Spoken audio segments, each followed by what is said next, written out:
lion is born, it's not a lion. When a lion is born, it's a cub. Do you know what makes it look the way it looks? How does a lion look like that, but a giraffe don't look like that?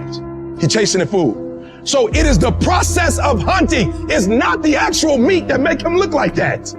It is the actual hunts.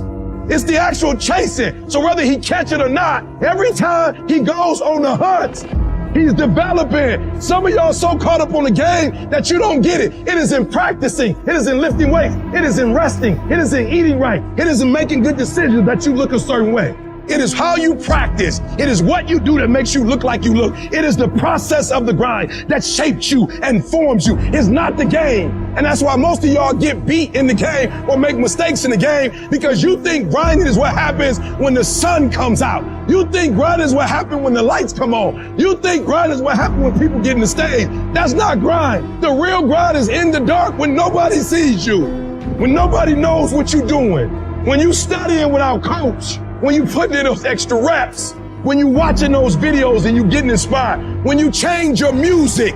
It's the process that makes you sweet. You know how you get mentally tough? It's a lifestyle. It's the process, right? It's the process that a lot of us think, man, the grind is in the day-to-days. No, the grind is in the daily mundane tasks that we know that we need to complete, that have actually proven itself over and over again because it's gotten us where we are today, right? Those daily actions of small tasks are the grind. The times when nobody are looking, the deals that you structure get approved and get done without those steps, things that people don't see. That's the grind, right? That's the grind. So I don't want you to take your eyes off that. I want you to have confidence. I want you to be fierce. I want you to go into these deals like they're the last deals, and there's always a deal depending on how far we or the customer are willing to stretch, or the banks. We can make it happen, right?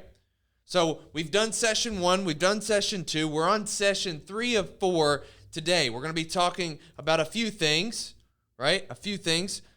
Today we're going to be talking about why custom finance customers need products the most, a gap in a VSC strategy, bundle presentations, handling objections, and a few other things. We just went over how to build your lender matrix, what that looks like, who's got the best PTI, the DTI percentages that would fit the type of customers we're currently working with. Practice the lender call, you know, that formula that we went over last session. Make sure that we're practicing it that way.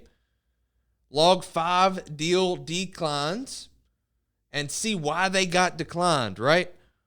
Not only for you, but for the lenders when they come into your, the reps that come into your office or come into your dealership once a month, once every 3 months, you've got a list, right?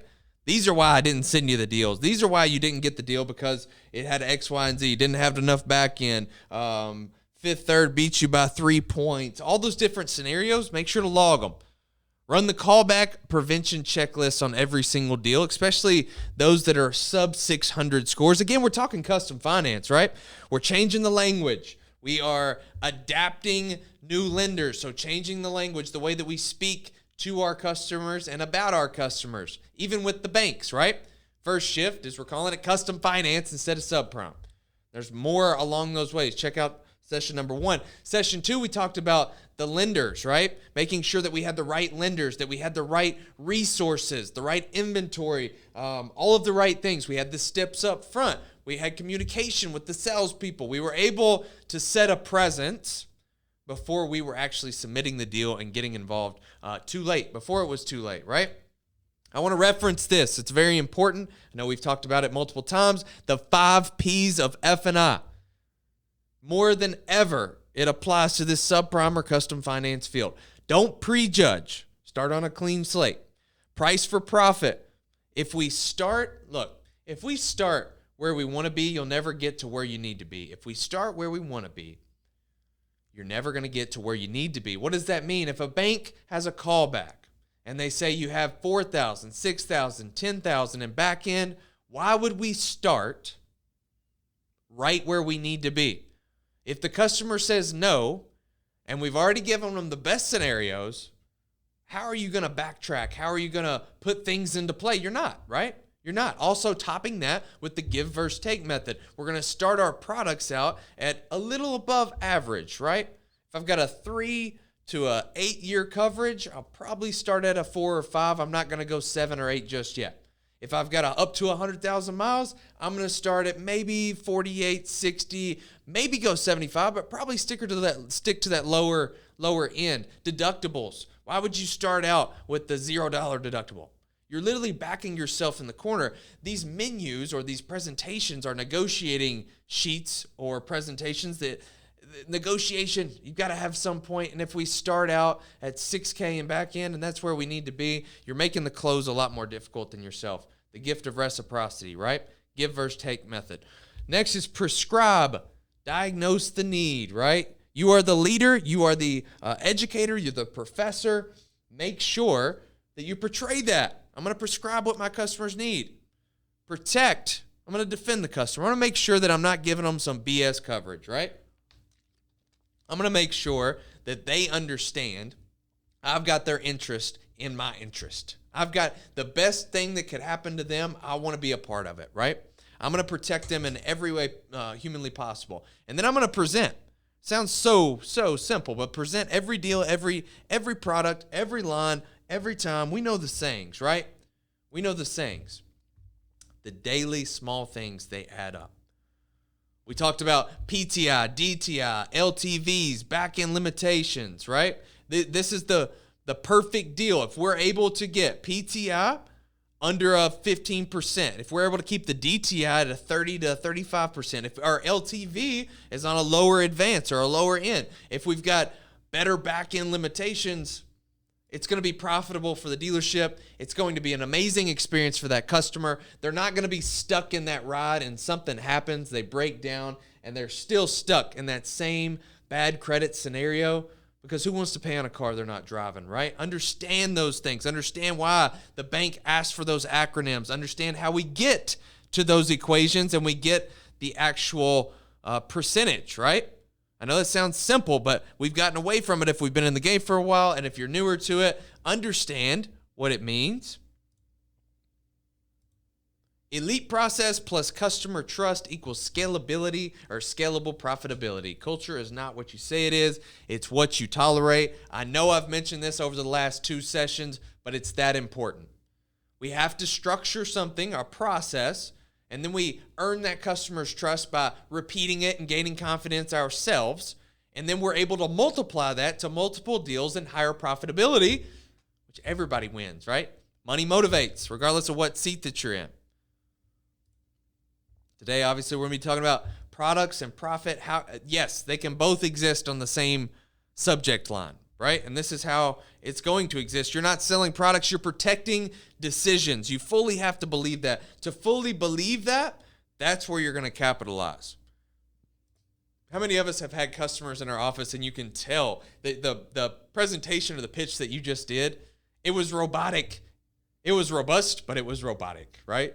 It wouldn't matter if that customer was the next 100th customer from that person, probably would have been about the same spiel, right? On your VSE, on your tire and wheel, on your ceramic coating, on your graphene, whatever product that we're mentioning, right? We're giving a little half-assed presentation instead of really diving in, understanding that customer's needs, educating ourselves about it, and then give them a presentation that's somewhat unique. I'm not saying you have to tell them their life story or you have to give them all these examples that directly relate to them, but put in some effort, right? Why custom finance customers need the products the most? Question everything, right? Question yourself right here. Why would custom finance customers need the products more than anybody? Why would they? Well, they have a less financial cushion, more than not. A $1,200 repair hits them hard. Probably a $1,200 service bill would probably leave that vehicle sitting in your service until they could pay for it. And yet the lender's still requiring them to make the payments. The lender doesn't lift that obligation. So our duty and responsibility is to help protect that customer as much as possible. And that's how we are going to do it. You have to understand the reasons of why they're more important than maybe a normal deal, right? VSC, unexpected expense problem. That's what we just talked about. Your most important product customers. Products are a necessity for custom finance. It's not just a saying, it's real life, right? Gap. What are the importance of gap? If you don't know, you need to know. If you're not currently saying Ultra Gap or bundling the product that makes sense, we need to get our word tracks right. We need to understand how can you build and separate yourself from other products. What does that look like, and how are you able to leverage that Ultra Gap in a way that they probably haven't heard that saying? It sparks curiosity, and it lets the customer understand that you're going above and beyond. Ultra Gap's going to cover the difference of what the loan is and what the insurance company pays, but it also steps in and covers that deductible up to $1,000, right? You're creating and becoming a staple. You're understanding on how to educate these people, not just pitch the products. Objection handling, we all know how to say or what to say. It's a good refresher, right? So here's some that I want you to note down. I want you to role play. That's something that we don't do enough of in these offices. Just because you got the manager title and you're in F&I or you've been doing it a while doesn't mean we can't stay sharp. So please note these down. We need to have one-on-one sessions like I note about to make sure that we understand how to overcome them when we get to them. So for session number 3, your homework for this week, present the full menu 100% of the deals 100% of the time. When you have a deal, have that clear mind and make sure that we're using the 5 Ps, right? Don't prejudge, price for profit, prescribe, protect, and present. Next item on the homework list would be pull the last 30 days. I want you tangible. I want you to see what are the VSC percentages, the gap percentages, PVR, compare to where you are, and let's really dial in. How can we get there specifically for you and your store? And lastly, not least, but I want you to role play with your team.